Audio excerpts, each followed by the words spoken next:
Jadi kalau teman-teman merasa mau hijrah, kan menikah. Dulu kalau berpikir dengan gaji pertama dulu mau menikah, demi Allah gak akan cukup. Ya, bismillahirrahmanirrahim. Sekarang sama Bapak Kevin Dwinanto. Iya betul. Kali mau membahas kekhawatiran sebagai pemuda ketika mau menikah tapi kurang fulus. Ya. Nah sekarang Vin coba ceritain gimana lo dulu dengan tabungan seadanya nekat mau nikah dan alhamdulillah Allah kasih jaminan sampai sekarang. Jadi semua itu diawali dengan pemikiran bahwa stigma orang ya biasa Vin ya, menikah itu harus mapan, menikah harus itu punya rumah dulu, punya rumah, harus punya mobil dan sebagainya. Iya. Ini sebelum akhirnya gue mengenal agama, yang mana agama bilang nikah dulu baru nanti dikasih semua gitu loh. Nyebur dulu ntar baru berenang gitu loh. Nggak usah berenang di darat, nggak ada gunanya kayak gitu kira-kira. Belum nikah udah takut bagaimana menghidupi istri. Oh no, bagaimana acara pernikahannya saja sudah mulai terpikirkan. Karena gitu, dulu kita belum kenal agama, belum tahu walimah yang sesuai syariat, ya sesuai syariat itu seperti apa. Artinya itu menjadi momok juga, gitu ya. Kemudian setelah itu kita berpikir bagaimana menghidupi seorang perempuan yang jadi istri kita setelah menikah. Betul. Itu dulu. Makanya gue pernah bilang di episode yang pertama Oprani itu, episode kedua kalau nggak salah, kapan laki-laki siap menikah? Gue bilang, nanti lo koreksi kalau salah. Ketika laki-laki itu sudah mau coba latihan untuk beliin sesuatu buat keluarganya, beli oleh-oleh buat adik-adiknya, buat orang tua. Jadi dia udah mau rela berkorban, spend money buat orang lain gitu kan? Betul. Valid. lanjut. Jadi dulu gue masih pegawai sendiri. Pegawai artinya hidup di zona nyaman. Lu kerja kayak apa? Ini notaris ya. Notaris. Dulu pada saat menikah masih belum jadi notaris. Artinya gue masih digaji oleh orang lain. Kalau kita bicara memandang mau dilakukannya sebuah pernikahan dari segi materi, artinya gitu, kesiapan materi, gitu ya. Dulu kalau berpikir dengan gaji pertama dulu, mau menikah, demi Allah nggak akan cukup. Menghidupi seorang istri belum bayar bukan cicilan rumah, tapi kan harus ada tanggungan air, listrik, belum transport bulanan, kemudian kebutuhan sekunder lainnya, kebutuhan pacaran. Iya, betul sekali. Itu hal-hal kayak gitu ya, betul.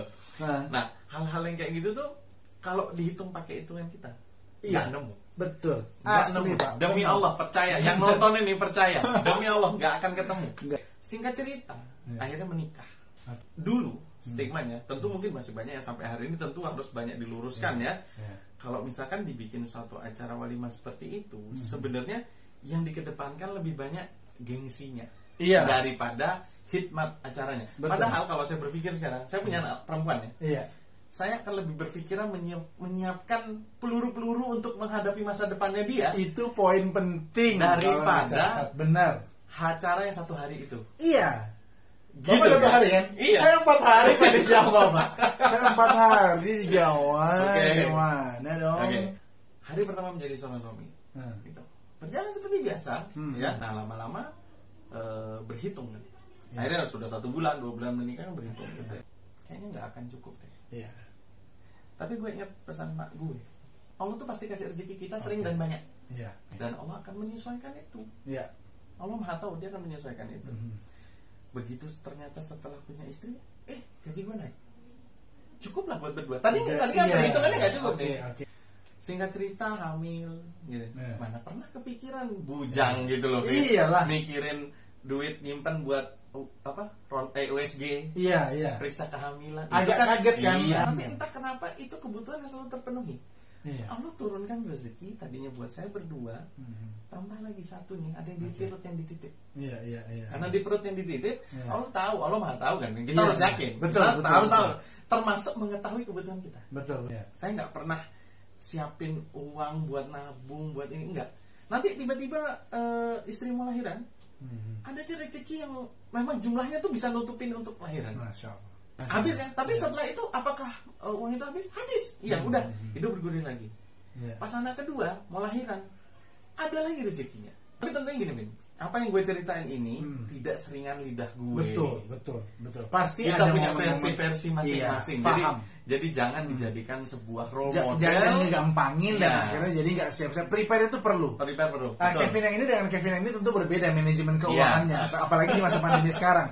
Dan konsep suami itu kalau boleh tambah sama rezeki sama Allah itu adalah sering-sering kasih ke istri.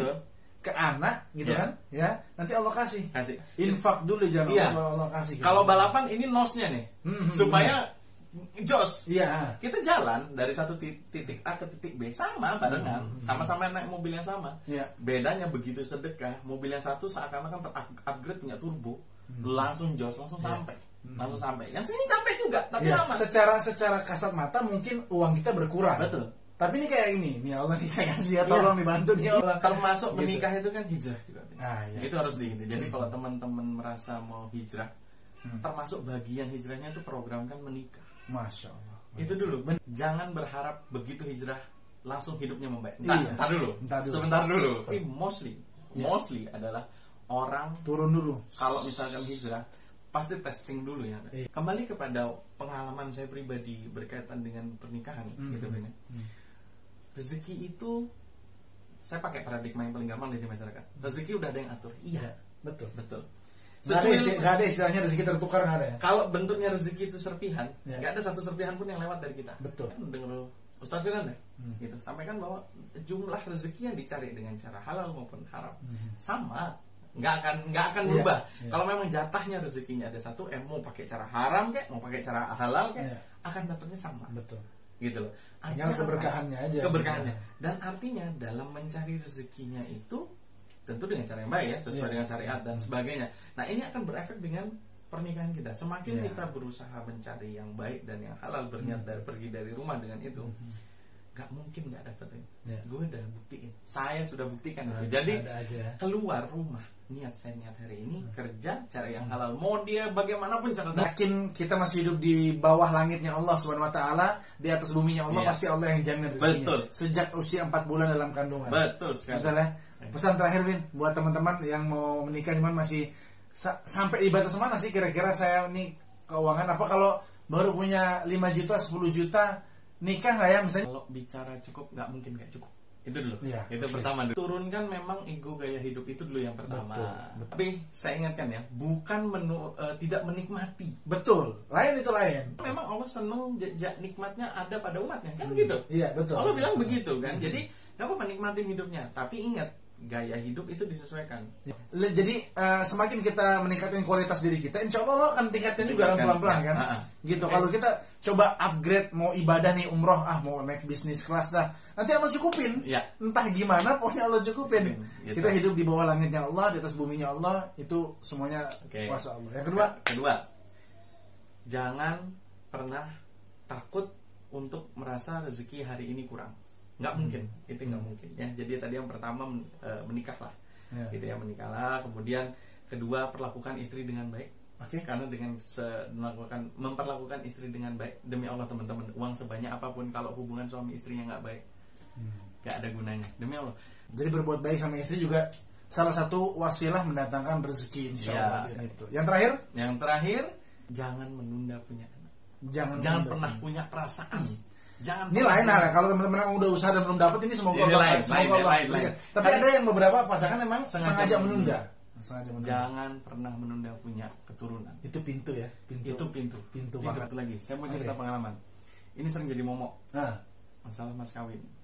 Saya berprofesi sebagai seorang notaris. Sering sekali melihat data yang namanya surat nikah. Orang yang berurusan dengan saya, yang sudah alhamdulillah Allah karuniai rezeki yang besar-besar itu. Dulu mas kawinnya kadang cuman Al-Quran, kadang cuman emas 2 gram. Jadi nggak itu patokannya. Mas kawin cuma emas 2 gram. Bismillah, kalau dia setuju berangkat, kalau nggak setuju ya memang repot cari yang setuju gitu kan. Berapapun yang ada, cukupin. Insya Allah dengan menikah dan juga punya keturunan, Allah bukakan pintu rezeki yang luas dan yang halal. Itu mungkin teman-teman sekalian ngobrol kita dengan Pak Kevin Winanto yang tidak punya Instagram sampai hari ini karena sudah tidak perlu, urusannya hanya istri dan anak-anaknya dan kantornya. Ya mudah-mudahan Allah jaga beliau ya, dan semoga kita semua juga mendapat kebahagiaan dari Allah SWT. Cepat menikah, jangan ragu-ragu. Assalamualaikum warahmatullahi wabarakatuh.